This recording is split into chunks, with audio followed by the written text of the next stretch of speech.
Bacana, meninada? Legal? Então é o seguinte, falamos aí dos movimentos com raízes mais rurais, né? Hoje nós vamos começar a falar de movimentos ligados a questões mais urbanas. Esse Brasil de início do século XX que se urbaniza e temos uma série de conflitos nesse sentido. O primeiro que nós vamos estudar é a chamada Revolta da Vacina, em 1904, portanto, início desse século XX. Quais são as características desse movimento?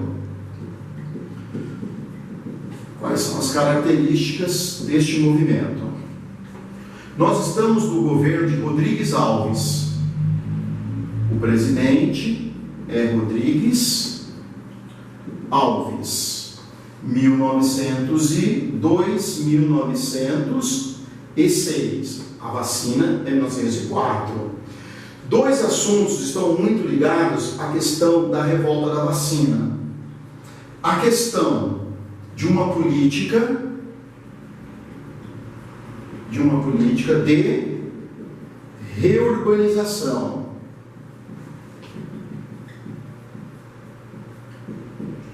Da capital. Na época, cidade do Rio de Janeiro. E há uma política de saneamento.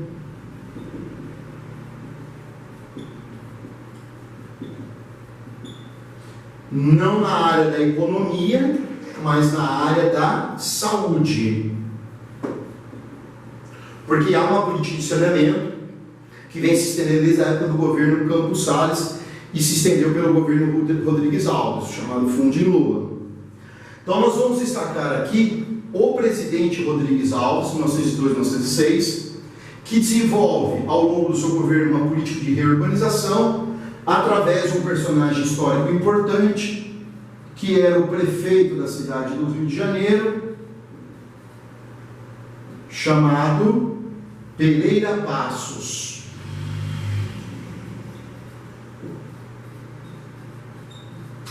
E essa política de saneamento na área da saúde, através do médico sanitarista chamado Oswaldo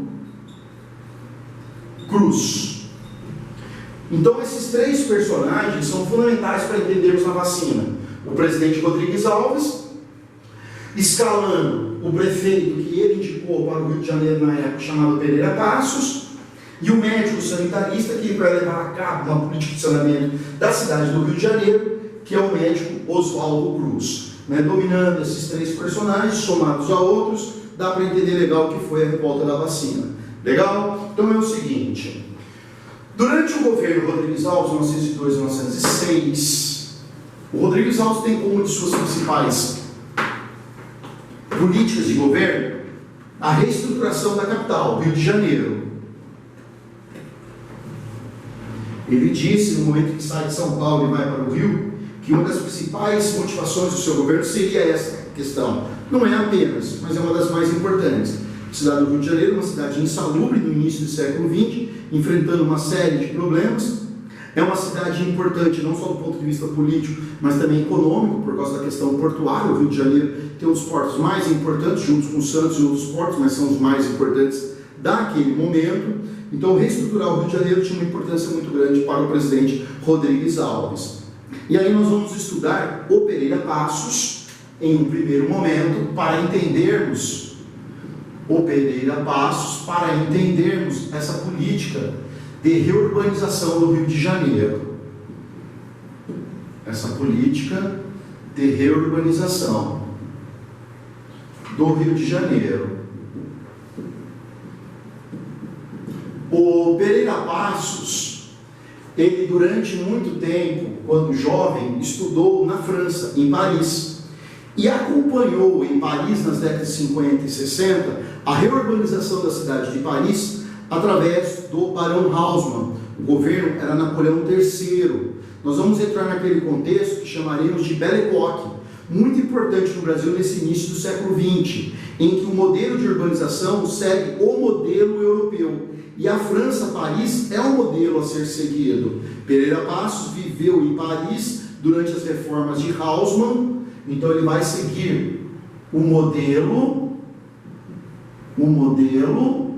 da reforma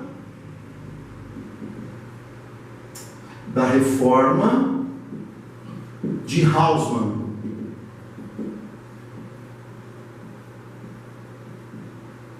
Por isso são chamadas de reformas haussmannianas. A reforma de Haussmann foi no século XIX. A cidade de Paris, até os dias de hoje, guardam traços da reforma haussmanniana. Elas são preservadas até os dias de hoje, e muito estudadas até os dias de hoje dentro da questão da arquitetura. Pereira Passos traz para o Brasil, ele já é um homem mais velho, já passou por todo um processo, já vive no Brasil, trabalhou na iniciativa privada, depois entrou para a estrutura do Estado brasileiro, funcionário público, há muito tempo ele trabalha dentro das estruturas do Estado brasileiro, e ele traz essa experiência durante o governo Pereira Passos na reforma do Rio de Janeiro.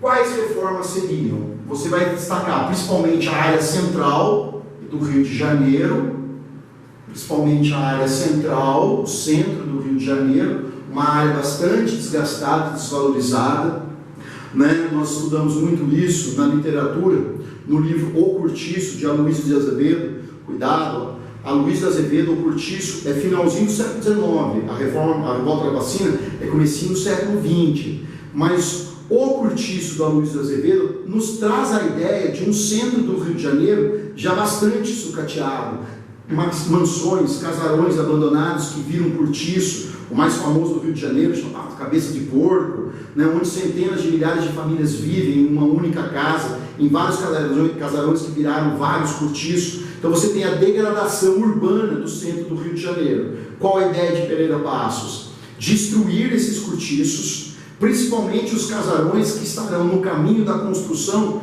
de uma nova avenida que sai do centro do Rio de Janeiro e se estende até a região do litoral, da Orla, que hoje chama-se Avenida Rio Branco. Em linha reta, sai do centro e vai se estender até a faixa litorânea. Por onde a construção dessa avenida passar, os casarões serão destruídos, né? Os cortiços que ali estão serão destruídos. Por isso que a política reurbanizadora do Pereira Passos, sem nenhuma sensibilidade social, recebeu o apelido de bota abaixo. Então, falou de política de reurbanização do Pereira Passos, você destaca o termo, o bota abaixo. Literalmente, bota abaixo essas construções. As pessoas que lá vivem, não me preocupo com elas. Não se preocupou com uma questão social num certo momento, não a resolveu, ela tende a se tornar muito mais complexa lá na frente. Então você percebe que muitas dessas pessoas acabarão indo morar nos morros, áreas que ninguém quer morar por causa da dificuldade de se viver nessa região. É o início da favelização do Rio de Janeiro. Entre outros motivos, é a intensificação da construção das favelas, desse processo de marginalização, de empurrar a pobreza para o outro canto, sem se preocupar em resolver, são os problemas que nós temos no Rio até os dias de hoje. Legal? Então a política de reurbanização do Pereira Passos não tem uma política habitacional para essas pessoas. Elas são empurradas para viver aonde der. No caso, nós vamos ter as favelas nos morros.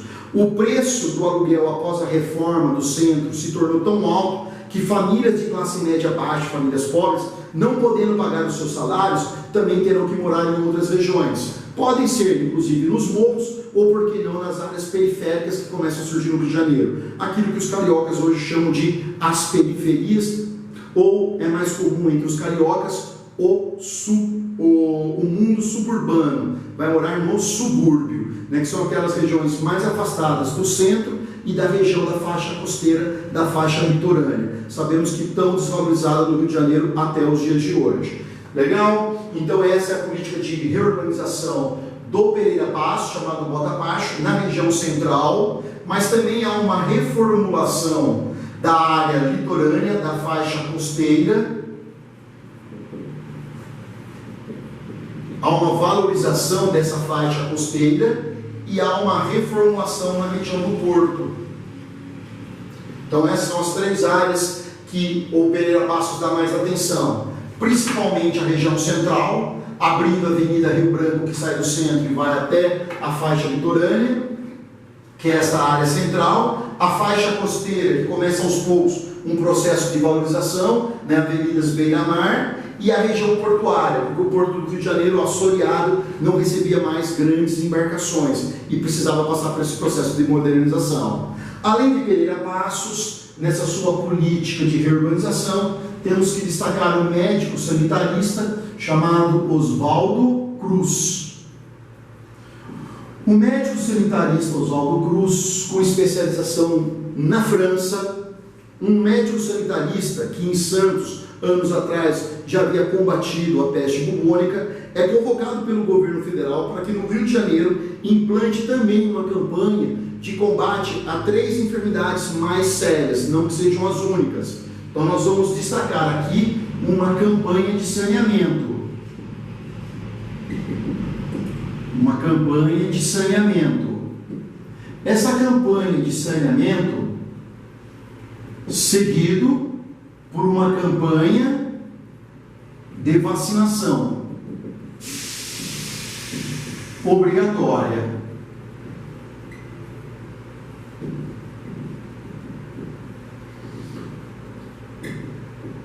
Então, nós temos a seguinte situação. O alvo de Oswaldo Cruz são 3 problemas. Então, nós temos aqui a questão da febre amarela. Então, nós teremos o combate à febre amarela.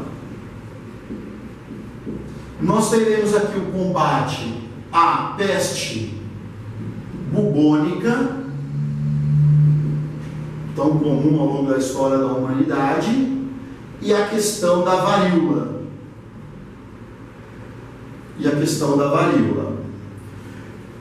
Oswaldo Cruz é um médico sanitarista. Médico sanitarista preocupa-se com medidas preventivas.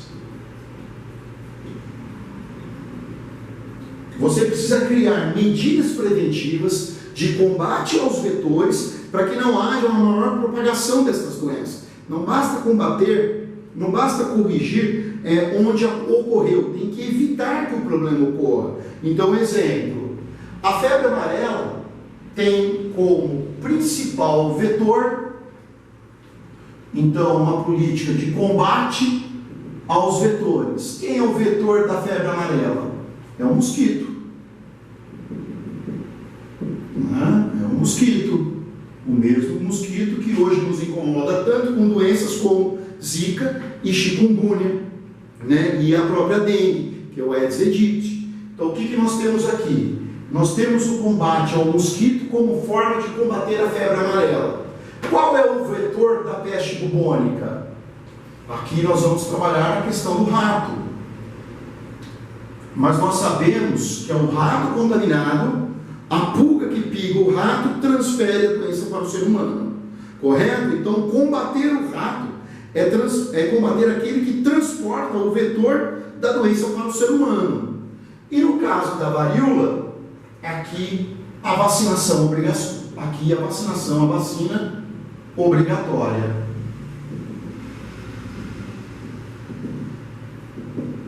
Aqui a vacinação obrigatória. Já se tinha uma vacina para a varíola.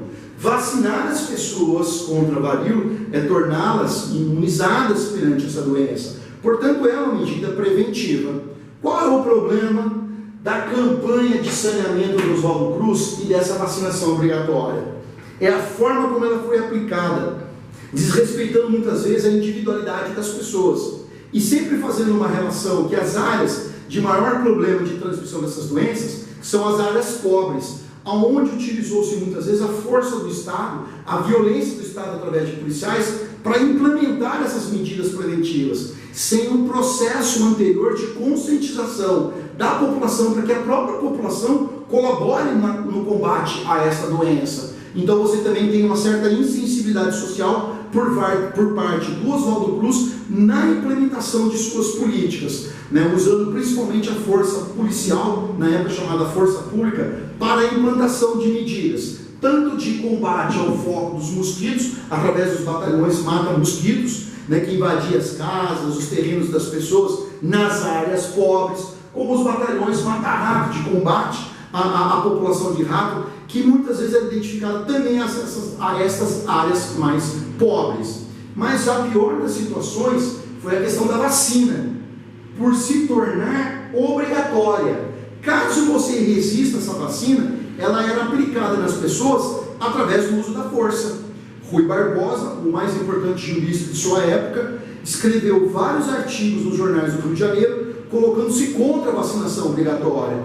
Não contra a vacina, mas o fato da obrigação e do uso da violência contra o indivíduo. Não é contra a vacina em si, mas a forma como ela era aplicada. Não houve uma conscientização em relação à população para que ela entendesse a importância da vacina. Os boatos que rolavam pela cidade é que a vacina, que era extremamente dolorosa, a forma de se aplicar era extremamente dolorosa, mas a coisa mais complicada é a notícia que corria em meio à população, que na vacina você tinha a própria doença. Só que não se explicava que o vírus que ali está, ele foi minimizado em laboratório, todo o trabalho científico, e ao ser injetado na pessoa, provoca a reação do anticorpos. Então a pessoa fica imunizada, mas espalhava-se pela cidade que na injeção estava a doença, e que ao vacinar as pessoas, transmitia-se a doença às pessoas. Hoje vivemos a questão da nossa pandemia, aí, né, do coronavírus, mas muitas pessoas ainda se colocam contrárias à vacinação. Nós sabemos que algumas pessoas negam, inclusive, a existência da doença, ou na potencialidade que ela existe nesse momento. Se em pleno século XXI temos resistências a vacinas, se em pleno século XXI temos resistência e uma negatividade, uma negação em relação ao que está acontecendo, volte o seu raciocínio para o início do século XX, onde grande parte da população brasileira é analfabeta, não tem acesso à escola, não tem acesso à informação. Então é muito comum se utilizar dessa situação, inclusive para questões políticas. O Rodrigues Alves tem inimigos políticos, são os inimigos dos presidentes oligarcos, vindos principalmente do exército, aqueles influenciados pelo positivismo, cientificistas, que aproveitaram-se da insatisfação popular para jogar parte dessa população contra o próprio governo. Qual era o intuito? Derrubar o Rodrigues Alves. Por isso que na escola militar, onde sabe-se da importância da ciência, mas usou-se a insatisfação popular para atacar o Rodrigues Alves, que eles identificavam como sendo seu inimigo. Nos dias de hoje, temos uma pandemia, tentando se resolver através do ponto de vista científico. E vivemos uma crise política. Então daqui 20, 30, 40, 50 anos teremos que explicar que em meio a uma questão de saúde pública, no nível em que vivemos também crises políticas. Temos também essa crise utilizada do ponto de vista político. Então é fácil você contextualizar o que aconteceu naquela época. Beleza? Então destaque em Pereira Passos, prefeito indicado do Rodrigues Alves para a Prefeitura do Rio de Janeiro, implantando uma política de urbanização, de reurbanização, sem nenhuma sensibilidade social em relação às pessoas que viviam nos cortiços, que viviam no centro, que viviam nas casas que foram derrubadas dentro da chamada política do voto abaixo. E a política do Oswaldo Cruz, médico sanitarista, preocupado em combater as doenças da época, dando destaque a essas três que foram citadas na lousa, mas através de uma política muitas vezes utilizada da violência, por parte da força pública, que seria hoje a polícia, ao implementar tanto o combate aos mosquitos e aos ratos, vetores das doenças, febre amarela e peste bubônica, e a questão da vacinação obrigatória na questão da varíola. Não é o rato, é a pulguinha que transfere a doença do rato para o ser humano, mas geralmente utilizamos essa questão. Fechou, galera? Beleza? O que vai acontecer? O que vai acontecer na sequência? Nós teremos uma insatisfação social muito grande em relação à política do Oswaldo Cruz, mas em especial a vacinação obrigatória, que é o estopim para a eclosão da chamada revolta da vacina. Mas não é apenas em relação à vacina obrigatória e a forma como ela é aplicada e o medo que se tinha dela. Também tem a questão da política do voto abaixo. Também tem a questão que o Brasil vivia uma situação de crise econômica, vinda desde a época do governo provisório, que são os efeitos negativos da política do encerramento. Então são vários os fatores que explicam esse movimento que eclodiu em 1904. Vários bairros do Rio de Janeiro se sublevam. Eu recomendo sempre a leitura de Lima Barreto, um importante cronista de sua época, início do século XX, onde ele tem um olhar político-social muito bacana. Ele faz relato daquilo que exatamente está ocorrendo, mas não a partir de uma visão elitista, não a partir de uma visão de uma pequena classe social com um olhar muitas vezes preconceituoso sobre as classes populares. Lima Barreto tem um olhar social sobre o todo, e as suas interpretações são sempre muito bacanas. E todas as crônicas do Lima Barreto, ele destaca a questão social, a população se levantando, a população se insuflando em um certo momento contra uma política que muitas vezes, somada a questões sociais, ela se torna insuportáveis, principalmente nas áreas mais pobres. Fechou, galera?